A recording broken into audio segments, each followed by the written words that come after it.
പാർട്ടിയുടെ മുൻ ജില്ലാ പ്രസിഡന്റ് കൂടിയായിട്ടുള്ള വൈക്കം മധു അവർ,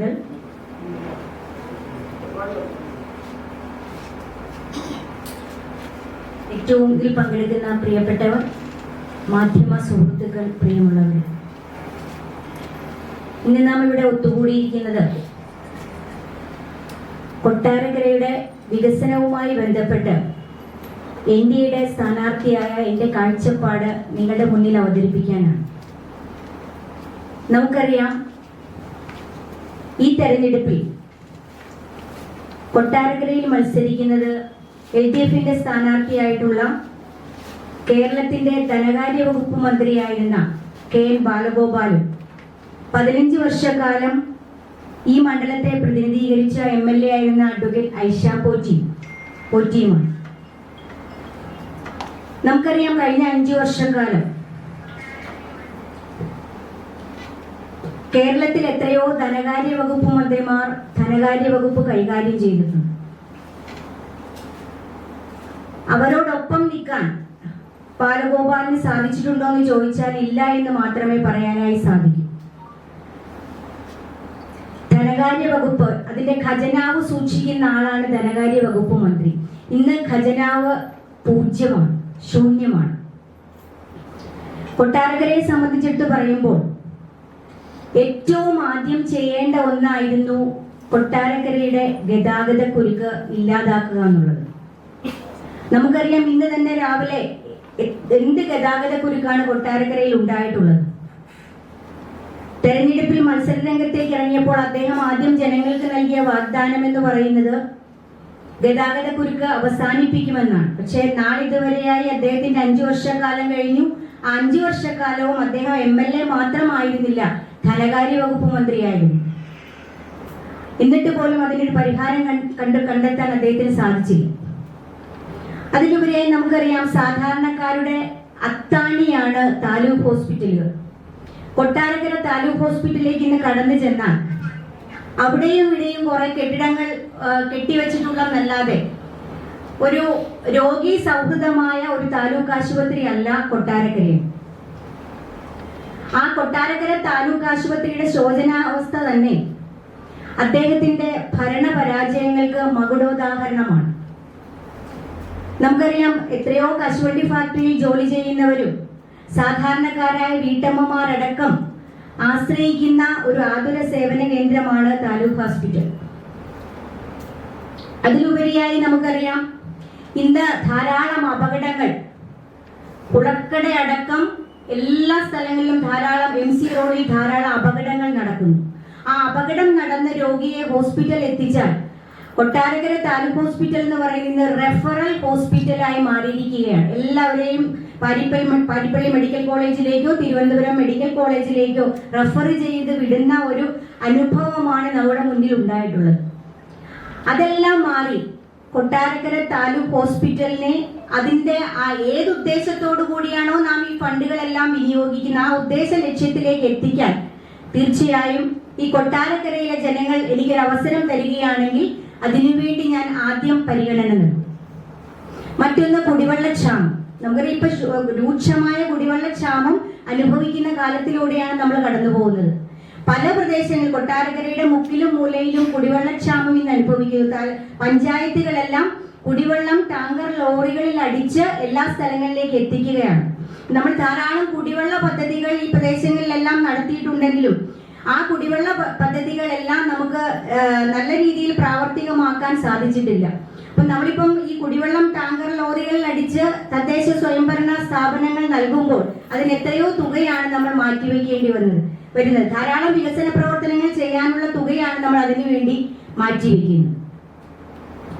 ഇവിടെ ധാരാളം നമുക്കറിയാം, 1350 കോടി രൂപയിൽ പരം വികസനമാണ് കൊട്ടാരക്കരയുടെ മുക്കിലും മൂലയിലും ധാരാളം ഫ്ലെക്സുകളിലൂടെ നമുക്ക് കാണാൻ സാധിച്ചത്. ഈ ഫ്ലെക്സുകളെല്ലാം ഈ 5 വർഷക്കാലം അവസാനിച്ചപ്പോഴാണ് ഫ്ലെക്സുകളെല്ലാം മുക്കിലും മൂലയിലും വന്നിട്ടുള്ളത്. ഈ 4-4.5 വർഷക്കാലം അദ്ദേഹത്തിന് ഇതെല്ലാം ചെയ്യാമായിരുന്നു. ഇപ്പം കല്ലിടീലുകളുടെ നമുക്ക് പെരുമാറ്റച്ചട്ടം നിലവിൽ വരുന്നതിന് തൊട്ട് മുമ്പ് വരെ രാവിലെ വരെ ധാരാളം കല്ലിടിയിൽ മാമാങ്കങ്ങളാണ് കൊട്ടാരക്കരയിൽ നടന്നിട്ടുള്ളത്. ഈ പ്രൈവറ്റ് ബസ് സ്റ്റാൻഡ്, കൊട്ടാരക്കരയിലെ പ്രൈവറ്റ് ബസ് സ്റ്റാൻഡ് എന്ന് പറയുന്നത് ആദ്യമേ അദ്ദേഹം പ്രൈവറ്റ് ബസ് സ്റ്റാൻഡിന്റെ ശോചനീയാവസ്ഥ പരിഹരിക്കും. നമ്മളെല്ലാം ആ പ്രൈവറ്റ് ബസ് സ്റ്റാൻഡിൽ ഇരുന്നവരുമാണ്, അവിടെ അതിലൂടെ കടന്നു പോകുന്നവരുമായിരുന്നു. വളരെ മോശമായ അവസ്ഥയിലേക്ക് കിടന്ന അത് ഇപ്പൊ അതിന്റെ പണി പോലും പൂർത്തിയാക്കിയിട്ടില്ല. അപ്പൊ അദ്ദേഹം പറയുന്നു, ഈ വികസനങ്ങളെല്ലാം ധാരാളം ചെയ്ത് ഈ വികസന പദ്ധതികളെല്ലാം പൂർത്തീകരിച്ചിട്ടാണ് ഉദ്ഘാടനങ്ങൾ നടന്നിട്ടുള്ളത്. പല റോഡുകളും ഉദ്ഘാടനം ചെയ്തു, ആ റോഡുകളുടെ പണിയൊന്നും പൂർത്തീകരിച്ചിട്ടില്ല. എല്ലാ റോഡുകളും ഭാഗികമായി ചെയ്തതിന് ശേഷമാണ് പൂർത്തീകരിക്കുമെന്ന് പറഞ്ഞിട്ടുള്ളത്. ഇന്ന് ഞങ്ങളുടെ കുളക്കട ഗ്രാമപഞ്ചായത്തിൽ ഏറത്തുകുളക്കടയിൽ നിന്ന് താഴത്തുകുളക്കടയിലേക്ക് പോകുന്ന ഭാഗത്ത് തോട്ടകത്തേലയിൽ ഒരു കലിങ്ക് നിർമ്മാണം നടക്കുന്നു. തെരഞ്ഞെടുപ്പിന് മുമ്പ് അതെല്ലാം പൂർത്തീകരിക്കുമെന്ന് ജനങ്ങൾക്ക് വാഗ്ദാനം നൽകിയെങ്കിലും ഇന്നെല്ലാവരും കുളക്കടയിൽ താഴത്തുകുളക്കടയിൽ നിന്ന് അല്ലെങ്കിൽ ആറ്റുവശ്ശേരിയിൽ നിന്നെല്ലാം താഴത്തുകുളക്കട വഴി പോയിരുന്നവരെല്ലാം മലപ്പാറ വഴി ചുറ്റിക്കറങ്ങിയാണ് കുളക്കടയിൽ എത്തിച്ചേരുന്നത്. ഇന്നലെയും ഇന്നും അവിടെ ഓട്ടോക്കാർ സഹിതം സഹകരിച്ച് അവിടെ പല പ്രവർത്തനങ്ങളും നടത്തുന്നു. നാളെ എനിക്ക് തോന്നുന്നു കുളക്കടയിൽ വലിയൊരു പ്രക്ഷോഭം തന്നെ ഉണ്ടാവാനുള്ള സാധ്യതയുണ്ട്. പണി പൂർത്തീകരിക്കുമെന്ന് പലരും പറഞ്ഞെങ്കിലും അദ്ദേഹത്തിന്റെ അടുത്ത് പലരും പരാതിയുമായി ചെന്നിട്ടും അതിനൊരു നടപടി അത് ദ്രുതഗതിയിലാക്കാനുള്ള ഒരു ശ്രമം ഉണ്ടായിട്ടില്ല. ഇതുപോലുള്ള പണി പൂർത്തീകരിക്കാത്ത പല പദ്ധതികളും അദ്ദേഹം ഉദ്ഘാടനം ചെയ്തിട്ടുണ്ട്. അപ്പൊ നമുക്ക് വേണ്ടത് മണ്ണിൽ നിന്ന് തുടങ്ങുന്ന വികസനമാണ്. വികസനം ഫ്ലെക്സുകളിലോ അല്ലാതെ നവമാധ്യമങ്ങളിലൂടെയോ ധാരാളം വികസനങ്ങൾ പറഞ്ഞു പോകുന്നതല്ല, മണ്ണിൽ നിന്ന് തുടങ്ങേണ്ട വികസനമാണ് വേണ്ടത്.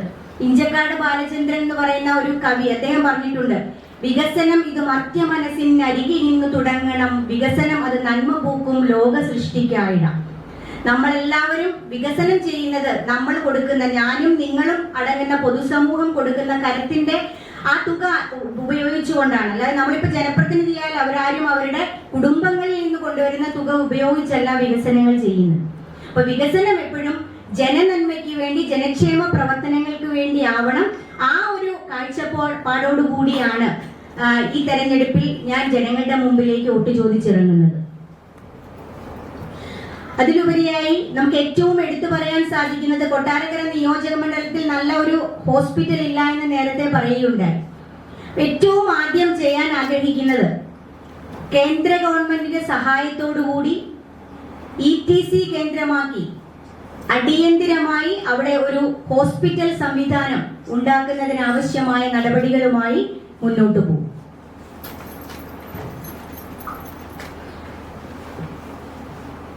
അതോടൊപ്പം തന്നെ സാധാരണ നമുക്കറിയാം, ഒരു തെരഞ്ഞെടുപ്പിലേക്ക് ചെല്ലുമ്പോൾ ധാരാളം ആൾക്കാർ ആവശ്യങ്ങൾ ഉന്നയിക്കും. ഇപ്പം മൂന്നാല് ദിവസങ്ങളായി തെരഞ്ഞെടുപ്പ് പ്രചരണങ്ങളുമായി പല പഞ്ചായത്തിന്റെ മുക്കിലും മൂലയിലേക്കും കടന്നു ചെല്ലുമ്പോൾ കോളനികളടക്കം ഇന്ന് എഴുകോൺ പ്രദേശത്തേക്ക് കടന്നു ചെന്നപ്പോൾ അവിടെ വോട്ട് ചോദിക്കുന്നതുമായി ബന്ധപ്പെട്ട് ചെന്നപ്പോൾ ധാരാളം അമ്മമാർ എന്നോട് ആവശ്യപ്പെട്ടത്, ആ പ്രദേശങ്ങളിലേക്ക് ആരും എത്തി നോക്കുന്നില്ല, അവർക്ക് കുടിവെള്ളമില്ല. ഉന്നതികളുടെ സമഗ്ര വികസനവുമായി ബന്ധപ്പെട്ട് ധാരാളം തുക വകയിരുത്താനായി സാധിക്കും. ആ തുക വേണ്ട രീതിയിലാണോ ഉപയോഗിച്ചിട്ടുള്ളത്? MLA ഫണ്ട് ഉപയോഗിച്ച് ധാരാളം ഉന്നതികളുടെ വികസനം ചെയ്യാം, അതൊന്നും കാര്യമായ രീതിയിൽ ചെയ്തിട്ടില്ല എന്ന് തന്നെയാണ് പറയുവാനുള്ളത്.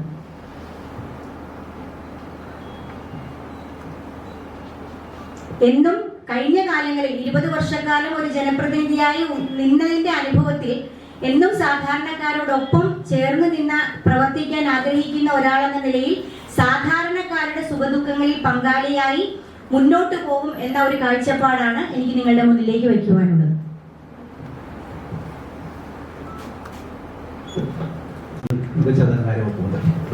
ഇടതുപക്ഷ ജനാധിപത്യ മുന്നണിയുടെ തന്നെ ഏറ്റവും നല്ല ധനകാര്യ വകുപ്പ് മന്ത്രിയായിരുന്നു തോമസ് ഐസക്. അദ്ദേഹത്തിന്റെ ദീർഘവീക്ഷണത്തോടുള്ള കാഴ്ചപ്പാട് അത് കേരള സംസ്ഥാനത്തിൽ ഒത്തിരി മാറ്റം വരുത്താനായി സാധിച്ചിട്ടുണ്ട്.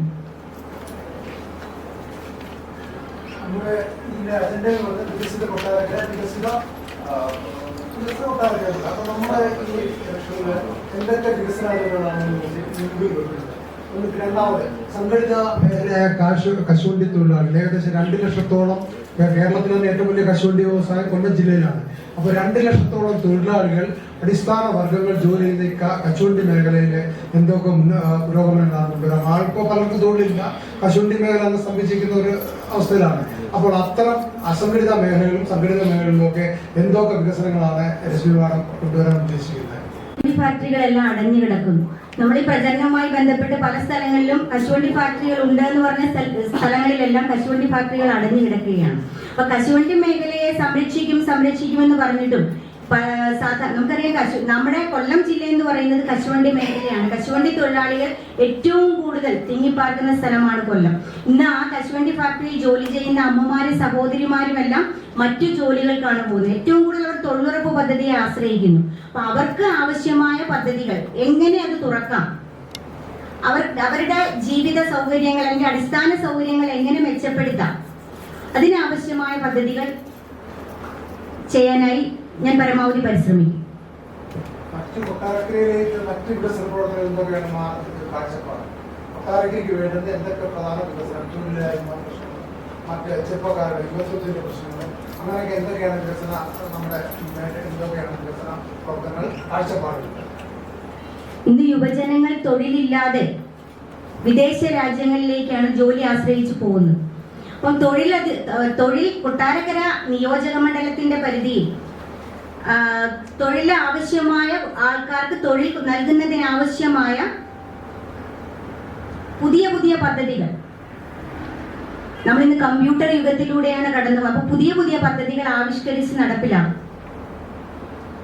എല്ലാ സ്ഥലങ്ങളിലും മിനിഞ്ഞാന്ന് കുറച്ച് കുട്ടികളുമായി സംസാരിച്ചപ്പോൾ, പ്രചരണത്തിന്റെ ഭാഗമായല്ല അല്ലാതെ സംസാരിച്ചപ്പോൾ അവർ പറയുകയുണ്ടായി, ഞങ്ങളെല്ലാം ഇനി അടുത്ത സ്ഥലങ്ങളിലേക്ക് ഓസ്ട്രേലിയ, ജർമ്മനി ആ സ്ഥലങ്ങളിലേക്ക് പോകാനുള്ള ബാങ്ക് ലോണുകളുമായി, ആ ലോണിന്റെ കാര്യവുമായി ബന്ധപ്പെട്ട് ബാങ്ക് ലോണുകളുമായി ബന്ധപ്പെട്ട് ഒരു മീറ്റിംഗ് സംഘടിപ്പിച്ചപ്പോൾ ആ കുട്ടികൾ എന്നോട് പറഞ്ഞു, ഞങ്ങളെല്ലാം വിദേശ രാജ്യങ്ങളിലേക്ക് പോകാൻ, ഇവിടെ നിന്നാൽ ഞങ്ങൾക്ക് ജോലി കിട്ടുന്നില്ല. PSC കഠിനാധ്വാനത്തിലൂടെ നമുക്കറിയാം, രാത്രിയെ പകലാക്കി ഒരു PSC സർക്കാർ ഉദ്യോഗസ്ഥത്തിൽ ഒരാൾക്ക് കിട്ടണമെങ്കിൽ വളരെയധികം കഷ്ടപ്പെടണം. അപ്പൊ അവര് രാത്രിയെ പകലാക്കി, രാത്രിയിൽ നമുക്കറിയാം തണുത്ത വെള്ളത്തിൽ കാല് വെച്ച് വരെ കഷ്ടപ്പെട്ടിരുന്ന കുട്ടികൾ പഠിച്ചിട്ട് പോലും അവർക്ക് റാങ്ക് ലിസ്റ്റിൽ വന്നാലും അവർക്ക് ജോലി കിട്ടുന്നില്ല. അപ്പൊ PSCയെ ആശ്രയിച്ച് മാത്രം മുന്നോട്ട് പോകാൻ സാധിക്കും. അപ്പൊ തൊഴിൽ മേഖല, കൊട്ടാരക്കരയിൽ ഒരു തൊഴിൽ മേഖല ഉണ്ടാക്കിയെടുക്കുന്ന പദ്ധതികളുമായി മുന്നോട്ട് പോകും. എനിക്ക് എന്റേതായ മാതൃകയുണ്ട്. ആ മാതൃകയിൽ ഞാൻ മുന്നോട്ട് പോകും. ഇപ്പൊ പറഞ്ഞത് വിദേശത്ത് പോകാൻ തൊഴിൽ അവസരങ്ങൾ ഒരുപാട് വിദേശത്തേക്ക് പോകേണ്ട സ്ഥിതി വരുന്നു. അത്തരം ആൾക്കാർക്ക് കൊട്ടാരക്കരയിൽ തന്നെ വർക്ക് ചെയ്യാൻ പോകുമൊരുക്കി ടെക്നോ പാർക്ക് പോലുള്ള സംവിധാനങ്ങൾ വരുന്നു.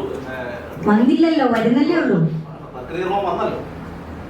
മറ്റേത് ഫണ്ടനുവദിക്ക് നറുക്കരടി നടത്തി ചെയ്തു. ഡ്രോൺ പാർക്ക് വരുന്നു, ഹെലിപ്പാഡ് വരുന്നു, ഒട്ടനവധിയായ പദ്ധതികൾ വരുമ്പോൾ ഇതിനെ മാതൃകയാക്കിയല്ലേ പോകാൻ പറ്റും.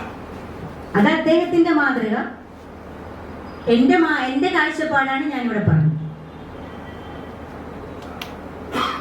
25,000 വോട്ട് കഴിഞ്ഞ നിയമസഭാ തെരഞ്ഞെടുപ്പിൽ നേടിയ NDA എങ്ങനെയാണ് ഈ കൊട്ടാരക്കര മണ്ഡലത്തിലെ വിജയ പ്രതീക്ഷ?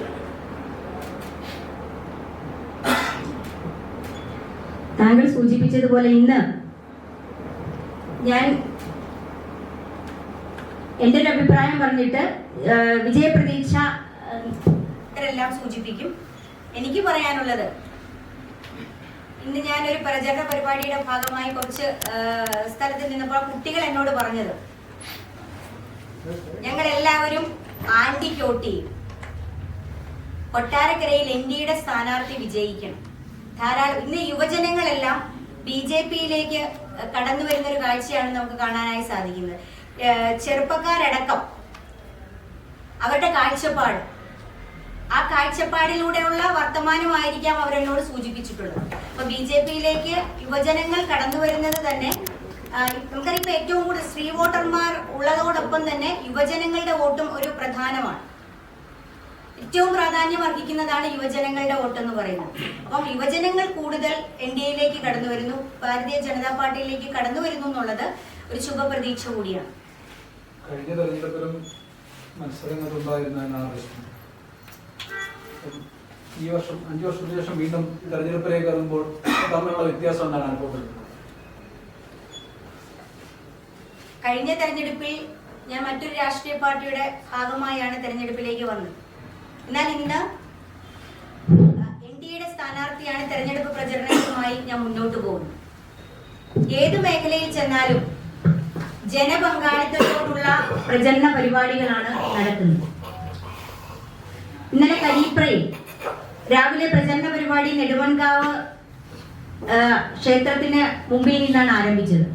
അവിടെ എനിക്ക് തോന്നുന്നു ഒരു 10-75ഓളം ആൾക്കാർ, നിങ്ങളെല്ലാം നവമാധ്യമങ്ങളിലൂടെ കണ്ടു കാണും, വനിതാ സ്ത്രീകളടക്കം കുട്ടികളടക്കം ആ പ്രചരണ പരിപാടിയിൽ പങ്കെടുത്തിരുന്നു. അപ്പൊ എല്ലാ പ്രദേശങ്ങളിലും കൊട്ടാരക്കര നിയോജക മണ്ഡലത്തിന്റെ വിവിധ ഭാഗങ്ങളിൽ ചെല്ലുമ്പോൾ പ്രചരണ പരിപാടികളിൽ ജനപങ്കാളിത്തം കൂടുന്നത് തന്നെ ഇന്ത്യയുടെ വിജയത്തിന്റെ ഒരു പ്രതീക്ഷ കൂടിയാണ്.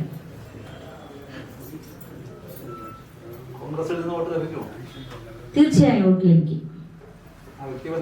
കോൺഗ്രസ് മാത്രമല്ലല്ലോ, നമ്മളുടെ ഇടപെടി സുഹൃത്ത് ബന്ധം കാത്തു സൂക്ഷിക്കുന്ന, ഞാൻ ഏറ്റവും കൂടുതൽ സുഹൃത്ത് ബന്ധം കാത്തു സൂക്ഷിക്കുന്ന ഒരാൾ കൂടിയാണ്. ഞാൻ ഏത് പാർട്ടിയിൽ നിന്നാലും സുഹൃത്ത് ബന്ധം നന്നായി കീപ്പ് ചെയ്യുന്ന ഒരാൾ കൂടിയാണ്. അത് വോട്ടിന്റെ എണ്ണം വർദ്ധിപ്പിക്കുന്നതിന്റെ പ്രധാന ഘടകമായി മാറും. നമ്മുടെ കൊട്ടാരക്കര മണ്ഡലത്തിൽ സ്ത്രീ വോട്ടേഴ്സ് ആണ് കൂടുതലുള്ളത്. മാഡത്തിന് സ്ത്രീ വോട്ട് എത്രത്തോളം നമ്മുടെ പക്ഷത്തേക്ക് കൊണ്ടുവരാൻ കഴിയും? ആ സ്ത്രീ വോട്ടാണല്ലോ ഇതിന്റെ ജയപരാജയ സ്വാധീനിക്കുന്നത്.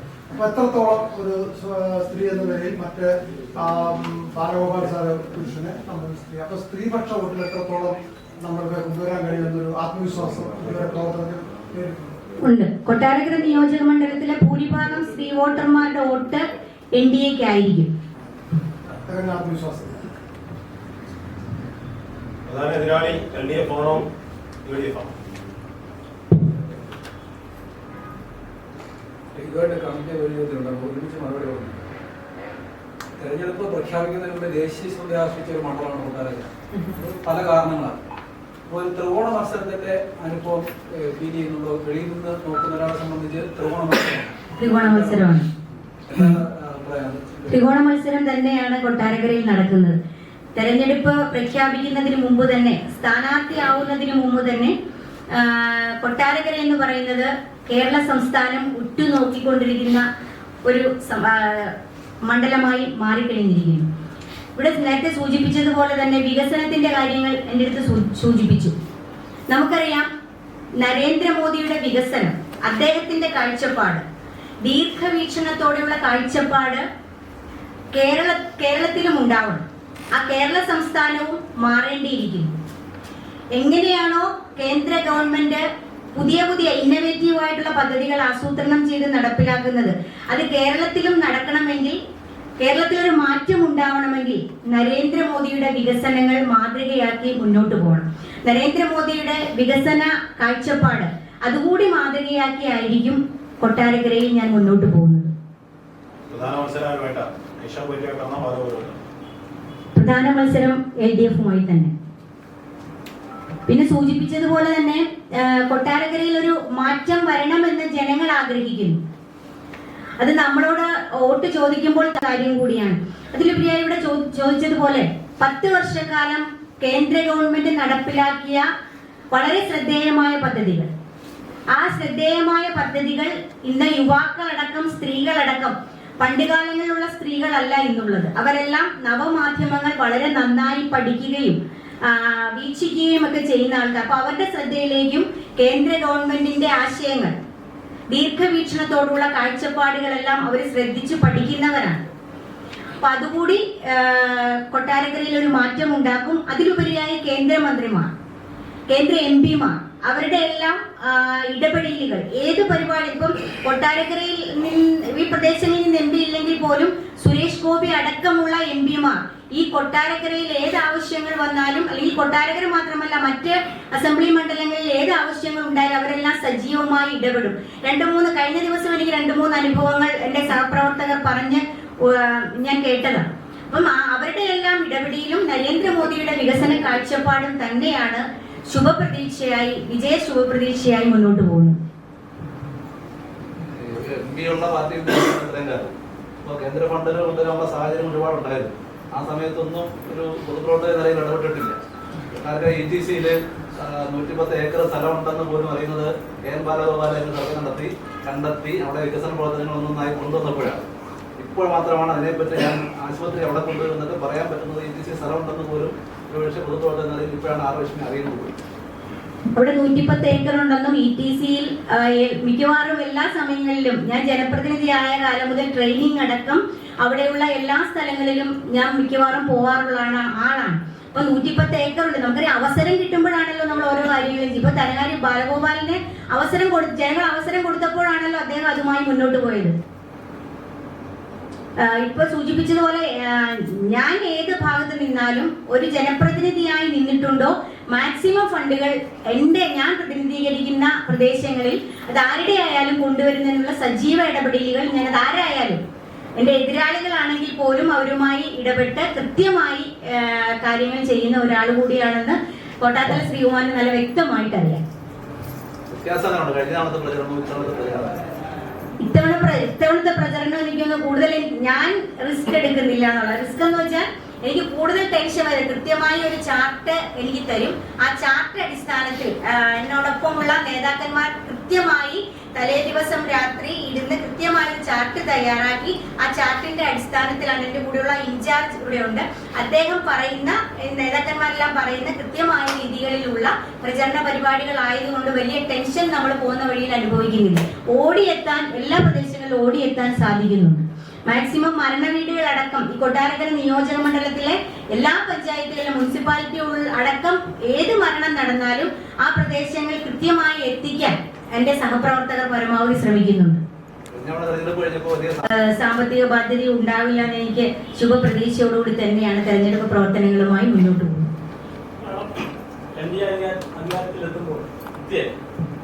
വയോജനങ്ങളോടുള്ള സമീപനം എന്തായിരിക്കും? ഇപ്പം ഇൻഷുറൻസ് കമ്പനികൾ വയോജനങ്ങളെ കളിപ്പിച്ച് ഒരുപാട് പോസ്റ്റ് ഓഫീസ് അടക്കം വയോജനങ്ങൾക്ക് വേണ്ടി ഇൻഷുറൻസ് ഏർപ്പെടുത്തി എന്തെങ്കിലും 10 ദിവസം ആശുപത്രി കിടന്നിട്ട് അപേക്ഷ കൊടുക്കുമ്പോൾ അതില്ല, എന്തെങ്കിലും നൂലാമാലകൾ പറഞ്ഞ് അവരെ ഒഴിവാക്കും. അത് സ്ഥിരമായിട്ടൊരു പ്രോഗ്രാം, ഒരു പ്രോബ്ലമാണ്. വയോജനങ്ങൾക്ക് വേണ്ടി എന്ത് ചെയ്യാൻ നമുക്ക് കഴിയും? വയോജനങ്ങളുടെ ഇതുപോലുള്ള പ്രശ്നങ്ങൾ നമ്മുടെ ശ്രദ്ധയിൽപ്പെട്ടാൽ അവർക്ക് ഏത് മേഖലയിലാണോ അല്ലെങ്കിൽ എന്താണോ ആവശ്യമുള്ളത് അത് നന്നായി പഠിച്ച് മനസ്സിലാക്കി അവർക്ക് ആവശ്യമായ പദ്ധതികൾ നടപ്പിലാക്കാൻ ശ്രമിക്കും. ഏറ്റവും കൂടുതൽ ഇപ്പോൾ വയോജനങ്ങൾ കൂടിക്കൊണ്ടിരിക്കുകയാണ് നമ്മുടെ രാജ്യത്ത്. അവർക്ക് വേണ്ടി പ്രത്യേക ഒരു എന്തെങ്കിലും ഒരു നിയമം ഉണ്ടാക്കി വയോജനങ്ങളെ രക്ഷിക്കണം. ഞാനില്ല എല്ലാ കാര്യങ്ങളല്ല പറഞ്ഞത്, പൊതുവേ ഉള്ള ഒരു കാര്യങ്ങളാണ്. അതിനുവേണ്ടി NDA ഗവൺമെന്റ് ശക്തമായ നടപടികൾ എടുക്കണമെന്ന് ഒരു അഭിപ്രായമുണ്ട്. തീർച്ചയായും സൂചിപ്പിച്ച ആ കാര്യങ്ങൾ എന്റെ ശ്രദ്ധയിൽ സൂക്ഷിക്കും. വയോജനങ്ങൾക്ക് ആവശ്യമായ പദ്ധതികൾ നടപ്പിലാക്കാൻ മുന്നോട്ട് പോകും.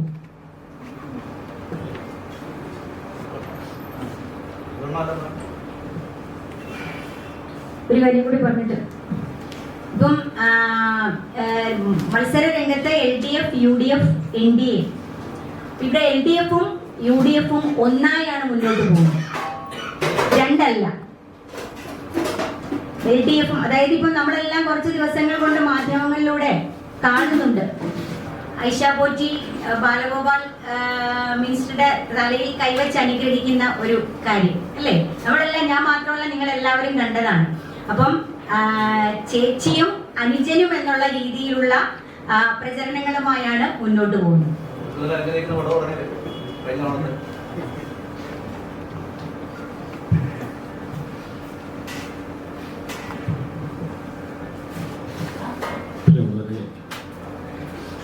ഇവിടെ ചില ചോദ്യങ്ങളും അതിൻ്റെ ഉത്തരങ്ങളും ഇവിടെ നടന്നു. ഇവിടെ ജയസാധ്യതയുണ്ടോ എന്നുള്ള ഒരു ചോദ്യം ഉണ്ടായി. നമ്മളെല്ലാം വാർത്തകൾ കേട്ടുകൊണ്ടിരിക്കുന്നവരാണ്, കണ്ടുകൊണ്ടിരിക്കുന്നവരാണ്. കേരളത്തില് ഈ അടുത്ത സമയത്ത് ഉണ്ടായിക്കൊണ്ടിരിക്കുന്ന മാറ്റം, UDF-ല് ഇപ്പോഴും രാജിയുടെ ഒരു ആറാട്ട് മഹോത്സവം നടന്നുകൊണ്ടിരിക്കുകയാണ്. ഇതില് ഭൂരിപക്ഷ ആളുകളും NDA-യിലേക്കാണ് വന്നുകൊണ്ടിരിക്കുന്നത്. എത്ര ആളുകളാണ് ഇടതുപക്ഷത്തിൽ നിന്നും UDF-ൽ നിന്നും NDA-യിലേക്ക് വരികയും സ്ഥാനാർത്ഥിത്വം സ്വീകരിക്കുകയും ഒക്കെ ചെയ്യുന്നത് എന്ന് നമ്മൾ കണ്ടുകൊണ്ടിരിക്കുകയാണ്. ഇതൊരുപക്ഷെ കേരളത്തിലെ BJP-യുടെ പ്രവർത്തനം കൊണ്ടല്ല, നരേന്ദ്രമോദിയുടെ പ്രവർത്തനത്തിൽ ആകൃഷ്ടരായിക്കൊണ്ട് ലക്ഷക്കണക്കിന് ആളുകളാണ് BJP-യിലേക്ക് NDA-യിലേക്ക് വന്നുകൊണ്ടിരിക്കുന്നത്. അതിന്റെ ഒരു പ്രതിഫലനം കൊട്ടാരക്കര നിയോജക മണ്ഡലത്തിൽ ഇന്നുണ്ട്. ഓരോ ഭാഗങ്ങളിലും ഇടതുപക്ഷത്തിൽ നിന്നും UDF നിന്നും നൂറുകണക്കിന് പ്രവർത്തകരാണ് രാജിവെച്ച് BJP-യിൽ അംഗത്വമെടുത്തുകൊണ്ടിരിക്കുന്നത്, BJP-യിൽ പ്രവർത്തിച്ചുകൊണ്ടിരിക്കുന്നത്. അതുകൊണ്ടാണ് ഒരുപക്ഷെ ഇന്നലെ വരെ ഉണ്ടായിരുന്ന എല്ലാ പ്രതീക്ഷകളും മാറി ഒരു പുതിയ തെരഞ്ഞെടുപ്പിനെ നേരിടുകയാണ്. നമ്മുടെ മുന്നിലുള്ള 2 സ്ഥാനാർത്ഥികൾ, ഇന്ത്യയെ സംബന്ധിച്ചിടത്തോളം ഇവർ രണ്ടും ഇടതുപക്ഷ സ്ഥാനാർത്ഥികളാണ്. കഴിഞ്ഞ ദിവസം ഐഷാ പോറ്റി ചിഹ്നം പറയുന്നത് നമ്മളൊക്കെ കേട്ടതാണ്. അരിവാൾ കൈപ്പത്തി എന്ന് പറയുന്നത് നമ്മളെല്ലാം കേട്ടതാണ്, കണ്ടതാണ്. ഇപ്പോഴും അവരുടെ മനസ്സിന്റെ ഉള്ളിൽ ഈ ഇടതുപക്ഷ ചിന്താഗതിയാണ് ഐഷാ പോറ്റിയുടെ മുന്നിലുള്ളത്. അത് കൊട്ടാരക്കര നിയോജക മണ്ഡലത്തിലെ ഐക്യജനാധിപത്യ മുന്നണിയുടെ പ്രവർത്തകർ തിരിച്ചറിഞ്ഞിട്ടുണ്ട്. ആ പ്രവർത്തകര് NDA സ്ഥാനാർത്ഥിയോടൊപ്പം ഉണ്ട്. അതുകൊണ്ടാണ് തികച്ചും ഒരു ത്രികോണ മത്സരമാണ് കൊട്ടാരക്കര നിയോജക മണ്ഡലത്തിൽ നടക്കുന്നത്. ഒടുവിലൊരു ചോദ്യമുണ്ടായി, ഇവിടെ വയോജനങ്ങൾക്ക് വേണ്ടി എന്താണ് ചെയ്യാൻ ഉദ്ദേശിക്കുന്നത്? നമുക്കറിയാം, നരേന്ദ്രമോദി ആയുഷ്മാൻ ഭാരത് പദ്ധതി പ്രഖ്യാപിച്ചു, 5 ലക്ഷം രൂപയാക്കി. ആ ചികിത്സയുടെ അതിന്റെ സഹായം അനുഭവിക്കുന്ന എത്രയോ ലക്ഷങ്ങളാണ് കേരളത്തിലുള്ളത്. ഏറ്റവും ഒടുവിൽ 70 വയസ്സ് കഴിഞ്ഞ മുഴുവൻ ജനങ്ങൾക്കും 5 ലക്ഷം രൂപയുടെ യാതൊരു പരിമിതിയും ഇല്ലാതെ 70 വയസ്സ് കഴിഞ്ഞ വയോജനങ്ങൾക്ക് 5 ലക്ഷം രൂപ കിട്ടുന്ന ആയുഷ്മാൻ ഭാരത് പദ്ധതി പ്രഖ്യാപിച്ചു. ഇന്ത്യയുടെ വിവിധ സംസ്ഥാനങ്ങളിൽ, BJP ഭരിക്കുന്ന എല്ലാ സംസ്ഥാനങ്ങളിലും അത് നടപ്പിലാക്കി. എന്നാൽ കേരളത്തിൽ മാത്രമാണ് അത് നടപ്പിലാക്കാൻ വിമുഖത കാണിച്ചു നിൽക്കുന്നത്. കേരളത്തിന്റെ നിയമസഭയില് ആ ചോദ്യം ഉന്നയിക്കാൻ BJP-യുടെ NDA-യുടെ ഒരു MLA ഇല്ലാതെ പോയതാണ് അതിന്റെ കാരണം. ആ തിരിച്ചറിവ് കേരളത്തിലെ ജനങ്ങൾക്ക് ഉണ്ടായിട്ടുണ്ട്. മാറ്റം അനിവാര്യമാണ്. കേരളം മാറാൻ പോവുകയാണ്. ഈ ഏപ്രിൽ 9 തെരഞ്ഞെടുപ്പ് കഴിയുമ്പോ, മെയ് 4-ാം തീയതി വോട്ടെണ്ണുമ്പോ സംസ്ഥാനത്ത് പല NDA സ്ഥാനാർത്ഥികളും ജയിച്ചു വരുന്ന സാഹചര്യത്തില് കൊട്ടാരക്കരയിലെ NDA സ്ഥാനാർത്ഥി വളരെ വ്യക്തമായ ഭൂരിപക്ഷത്തോടുകൂടി ജയിച്ചു വരും എന്ന ധാരണ ഞങ്ങൾക്കുണ്ട്.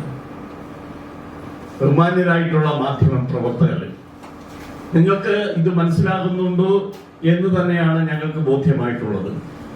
ഇവിടെ ഒരു ത്രികോണ മത്സരമാണ്. ഇവിടുത്തെ പ്രശ്നങ്ങളൊക്കെ പറഞ്ഞു. കേന്ദ്രാവിഷ്കൃത പദ്ധതികള് അത് പേര് മാറ്റിക്കൊണ്ട് ആണ് സംസ്ഥാനത്ത് പലതും നടപ്പിലാക്കിക്കൊണ്ടിരിക്കുന്നത്. ഇതിന്റെ പൂർണ്ണ ഉപഭോക്താക്കളായിട്ട് മാറാൻ കേരളത്തിലെ ജനങ്ങൾക്ക് കഴിയുന്നില്ല. അതിനുള്ള സാഹചര്യം ഈ തെരഞ്ഞെടുപ്പിലൂടെ സംസ്ഥാനത്തുണ്ടാകും എന്ന കാര്യത്തിൽ യാതൊരു സംശയവും വേണ്ട. അപ്പോൾ നിങ്ങളുടെ സഹായങ്ങള് NDA സ്ഥാനാർത്ഥിക്ക് ഉണ്ടാകണം. പ്രചരണ പരിപാടികളിൽ നിങ്ങളുടെ സാന്നിധ്യവും സഹായവും ഞങ്ങൾക്കുണ്ടാകണം എന്ന് മാത്രമാണ് ഈ അവസരത്തിൽ പറയാനുള്ളത്.